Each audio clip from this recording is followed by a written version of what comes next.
क्या आप जानते हैं मान रखना किसको कहते हैं? या आपने कभी ये लफ्ज़ सुना हो, किसी के लिए या किसी का मान रखना?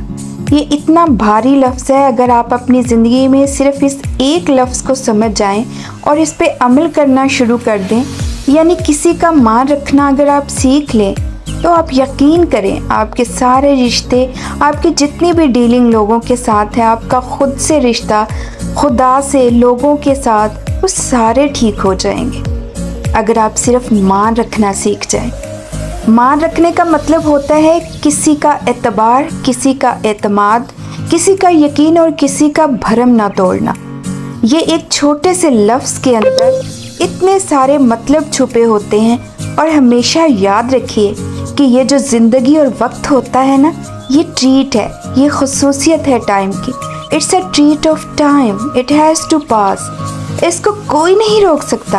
वक्त हमेशा गुजर जाता है, चाहे वो अच्छा हो या बुरा, मुश्किल हो या आसान, ये गुजर जाता है।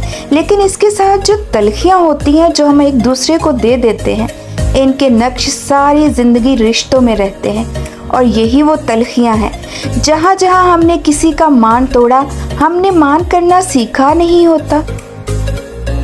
अब चाहे ये मियाँ बीवी का रिश्ता है, भाई बहन का रिश्ता है, माँ बाप का रिश्ता है, औलाद का रिश्ता है, कोई भी रिश्ता है, सिर्फ एक चीज़ का हमेशा ख्याल रखें कि एक दूसरे का मान रखना सीखें।